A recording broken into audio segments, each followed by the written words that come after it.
Hi అండి, అందరికీ నమస్తే.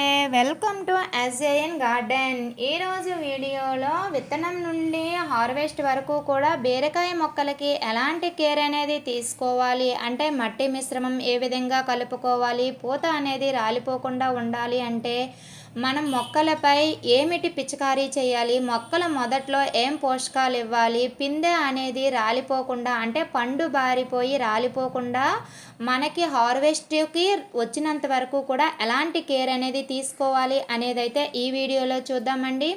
వీడియోని స్కిప్ చేయకుండా లాస్ట్ వరకు చూడండి. ఇప్పటి వరకు ఎవరైనా మన ఛానల్ని లైక్ చేయకపోతే లైక్ చేయండి, సబ్స్క్రైబ్ చేసుకోండి. ప్లీజ్ ఫ్రెండ్స్, మన ఛానల్ని సపోర్ట్ చేయండి. మీరు ఒక లైక్ ఇవ్వడం వల్ల యూట్యూబ్ అనేది ఈ వీడియోని వేరే వాళ్ళకి రికమెండ్ చేస్తుందండి. అందువల్ల లైక్ ఇవ్వడం మాత్రం మర్చిపోకండి.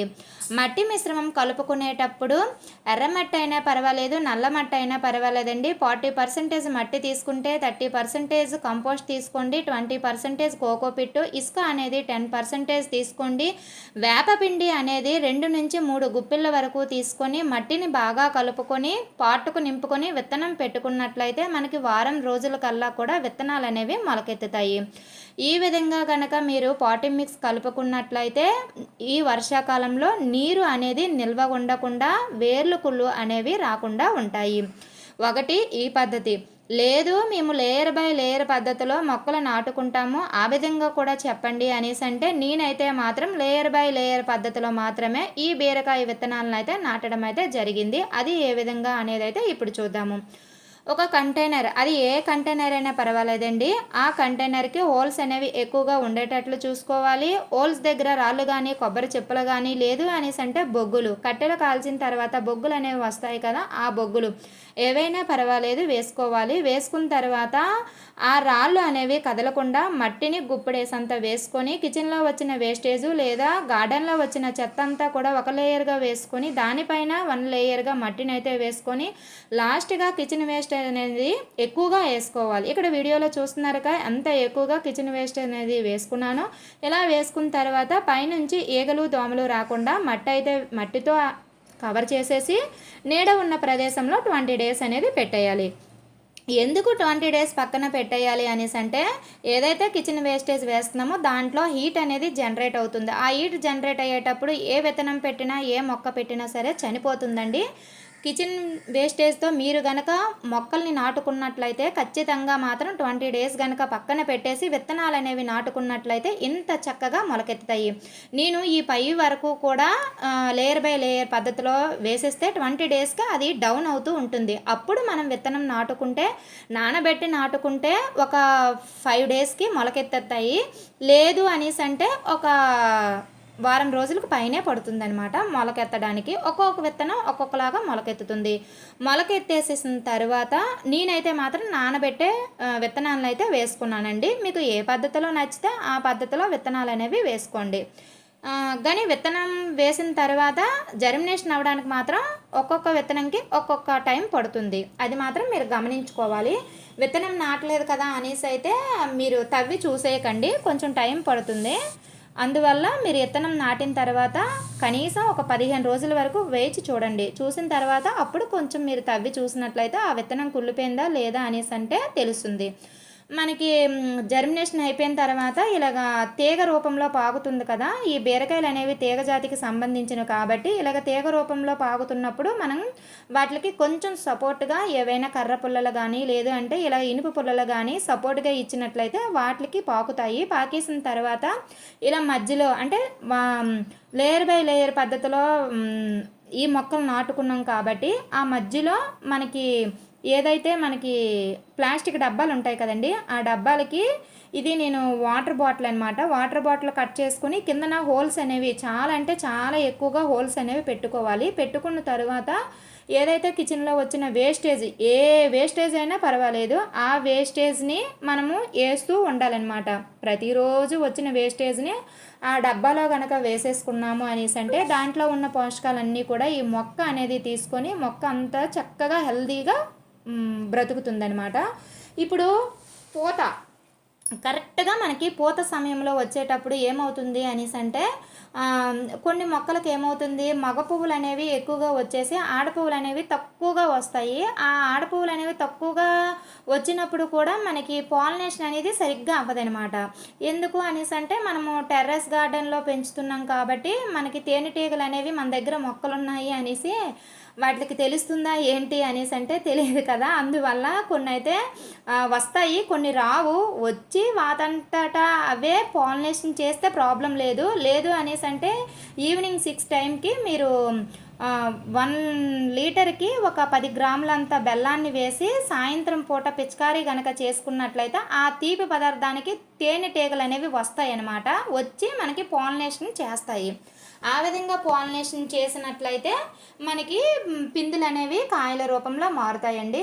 ఒకవేళ పాలినేషన్ అవి సరిగ్గా చేయకపోయిన ఎడల ఆ కాయలు కూడా ఎలా ఉంటాయో నేను చూపిస్తాను చూడండి. ఇక్కడ పాలినేషన్ అనేది చాలా చక్కగా చేశాయి. నేనైతే చేతితో అయితే చేయలేదండి. ఈసారి మాత్రం చేతితో చేయలేదు, బెల్లాన్నే ఉపయోగించాను. ఒక వారం రోజులకు ఒకసారి అయితే బెల్లాన్ని అనేది సాయంత్రం 6 గంటల సమయంలో కరెక్ట్గా పూత అంతా కూడా విచ్చుకున్న సమయంలో నేనైతే స్ప్రే చేయడం అయితే జరిగింది. ఈ చివరన కనిపిస్తుంది కదా, ఆ బీరకాయకి మాత్రం పాలినేషన్ అనేది సరిగ్గా జరగకపోవడం వల్ల ఇది ఇలా అయిపోయింది. ఈ బెల్లం వల్ల మనకి తేనెటీగలు అనేవి వస్తాయండి. వచ్చి మంచిగా పాలినేషన్ అనేది జరుగుతుంది. జరిగిన తర్వాత మనకి పిందె అనేవి పండుబారిపై రాలిపోకుండా మనకి మంచిగా పిందె అనేది నిలబడి మనకి హార్వెస్ట్లు అనేవి ఇస్తూ ఉంటాయి. ఈ కిందన పచ్చిమిర్చి మొక్కలు ఉన్నాయి, చూపిస్తాను చూడండి. ఇవి కూడా లేయర్ బై లేయర్ పద్ధతిలో నేనైతే వేసుకున్న పచ్చిమిర్చి మొక్కలు చూడండి. ఒక్కొక్క మొక్కకి ఎన్నేసి కాయలు ఉన్నాయి చూడండి, ఎంత చక్కగా ఉందో కదా. ఈ పూత అనేది నిలబడాలి అనేసి అంటే మనము 15 రోజులకు ఒకసారి ఈ పుల్లటి మజ్జిగ ఉంటుంది కదండి, ఆ పుల్లటి మజ్జిగలో కొంచెం పసుపు అనేది వేసుకొని మనము స్ప్రే చేసుకున్నట్లయితే ఈ పూత అనేది నిలబడుతుందండి. పూత అనేది రాలిపోతూ ఉంటుంది కదండి, ఆ రాలిపోకుండా ఉండాలి అనేసి అంటే పుల్లటి మజ్జిగ అనేది చాలా బాగా ఉపయోగపడుతుంది. ఇంకోటి కూడా ఉపయోగపడుతుంది. అది ఏంటి అనేసి అంటే మనము కోడిగుడ్లు ఉంటాయి కదా, గుడ్లు షాపుల దగ్గర అమ్ముతారు గుడ్లు. ఆ గుడ్లు ఒక గుడ్డుకి ఒక టీ తాగుతాం కదా గ్లాసు, ఆ గ్లాసులో సగం వరకు కూడా ఆయిల్ని తీసుకొని ఈ గుడ్డు ఆ వేస్ట్ ఆయిల్ కలిపి మిక్సీ పట్టేయాలి. మెత్తగా మిక్సీ పట్టేస్తే మనకి క్రీమ్ కలర్ లాగా వస్తుందండి. ఆ వచ్చిన ఏదైతే మనకి జ్యూసీ ఉంటుందో దాన్ని ఏం చేస్తారు, వాటర్లో బాగా డైల్యూట్ చేయాలి. ఒక గుడ్డుకి 20 లీటర్ల వాటర్లో డైల్యూట్ చేసి మొక్కలపై స్ప్రే చేయండి. మొక్కల మొదట్లో కూడా ఇవ్వండి, మంచి రిజల్ట్ అయితే ఉంటుందండి. నాకైతే మాత్రం పుల్లటి మజ్జిగ ఒకటి బాగా పనిచేసింది. తర్వాత ఈ గుడ్డుతో మనము ఫెర్టిలైజర్ తయారు చేసుకుని మొక్కలపై స్ప్రే చేసిన, మొక్కల మొదట్లో ఇచ్చినా సరే పురుగులు గట్ట ఏమి ఉండవు, మంచి రిజల్ట్ అయితే ఉంటుంది. ఇక్కడ మనము లేయర్ బై లేయర్ పద్ధతిలో వేసుకున్న తర్వాత మట్టి అనేది డౌన్ అవుతూ ఉంటే మధ్యలో ఒక బాటిల్ అనేది పెడితే దానికి వేసుకుంటాం. దానివల్ల ఒక పద్ధతి అది, అంటే చుట్టూ మొక్కలు పెట్టుకుంటాం, మధ్యలో బాటిల్ పెట్టుకుంటాం కదా, అదొక పద్ధతి చూపించాను. తర్వాత ఏంటి అనేసి అంటే మనకి చిన్న కర్ర పుల్లలు గట్ట ఉంటాయి కదా, ఆ కర్ర పుల్లలతో మనము పైకి అంటే ఆ కర్ర పుల్లలకి పై వరకు కూడా ఈ తీగలు అనేవి వెళ్తూ ఉంటాయి. మధ్యలో కర్ర పిల్ల కనుక దోపిసినట్లయితే మరి అలాంటప్పుడు మనము ఈ కిచెన్ కంపోస్ట్ అనేది ఏ విధంగా ఇవ్వాలి అనేది ఇప్పుడు నేను చూద్దామండి. అంటే కిచెన్లో వచ్చిన వేస్టేజ్, కంపోస్ట్ కాదు, కిచెన్లో వచ్చిన వేస్టేజ్. ఈ వేస్టేజ్ని ఇప్పుడు కూడా ఎలా ఇవ్వాలో చెప్తాను. ఈ వేస్టేజ్ మనం ఇవ్వడం వల్ల మంచి రిజల్ట్ అయితే వస్తుందని చెప్పాను కదండి. ఇప్పుడు నేను చూపించిన బీరకాయ మొక్కలన్నిటిని కూడా నేను ఓన్లీ కిచెన్ వేస్టేజ్తో మాత్రమే పెంచాను. నేనైతే ఎలాంటి పశువుల ఎరువు అనేది ఇవ్వలేదండి. లేయర్ బై లేయర్ పద్ధతిలో పాట్ని నింపుకొని ఒక 20 రోజులు పక్కన పెట్టుకొని తరువాత విత్తనాలు నాటుకొని విత్తనం మొలకెత్తిన తరువాత కొంచెం వాటికి సపోర్టు, అది కర్రపుల్ల కానివ్వండి, లేదు అంటే తాడు కానీ మనం ఆ మొక్కకి కొంచెం సపోర్ట్ కనుక ఇచ్చినట్లయితే అది పాకుతుంది. పాకిన తర్వాత ఏ రోజు వచ్చిన కిచెన్ వేస్ట్ ఆ రోజు మొక్కలు మొదట్లో వేసేసి ఆ కిచెన్ వేస్టేజ్ బయటికి స్మెల్ రాకుండా దానిపైన మట్టితో కనుక కవర్ చేసుకున్నట్లయితే దానిలో ఉన్న పోషకాలన్నీ మన మొక్క తీసుకొని మనకి మంచి రిజల్ట్ అయితే వస్తుంది. పూత రాలిపోకుండా మనము ఈ పుల్లటి మజ్జిగను ఒకటి స్ప్రే చేయాలి. 2 మనకి గుడ్ని మనం మిక్సీ పట్టుకొని మొక్కల మొదట్లో కనుక స్ప్రే చేసుకున్న మొక్కల మొదట్లో కనుక ఇచ్చుకున్న మంచి రిజల్ట్ అయితే ఉంటుంది. ఆల్రెడీ కిచెన్ వేస్టేజ్ ఏ రోజుకి వచ్చిన కిచెన్ వేస్టేజ్ ఆ రోజు వేస్తూ ఉన్నాం కదా. చూడండి ఎంత మంచిగా గుల్లగా ఉంది చూసారా. మట్టి కూడా అంటే గట్టి బారిపోయి లేదనమాట, గట్టిగా లేదు, అంటే గుల్లగా ఉంది. దీంట్లో మనము 4 విత్తనాలు అయితే వేసాం. 4గిట్లకి 2 మొక్కలు అనేవి వచ్చాయన్నమాట. ఇలాగ మట్టిని లూజ్ చేసుకొని దానిపైన కిచెన్లో వచ్చిన వేస్టేజ్, అది ఏ వేస్టేజ్ అయినా పర్వాలేదండి, ఇది పనికొచ్చిందా ఇది పనికి రాదా అనేది ఉండదు. అన్నీ కట్టెల పొడితో సహా మనం మొక్కల మొదట్లో అనేది వేసేసుకోవడమే. ఈ కిచెన్ వేస్టేజ్లో nitrogen, potassium, phosphorus, calcium, magnesium వంటి ముఖ్యమైన పోషకాలు ఉంటాయండి. ఇవి మొక్కలకు సేంద్రియ ఎరువులాగా పనిచేస్తాయి అన్నమాట. నైట్రోజన్ అనేది ఎందుకు పనిచేస్తుంది అనేసి అంటే ఆకులు అనేవి పచ్చగా ఉండడానికి, అంటే పసుపాకు వచ్చేస్తుంది అనేసి అంటారు కదా, అలాంటి వీటికి ఈ నైట్రోజన్ అనేది చాలా బాగా ఉపయోగపడుతుంది.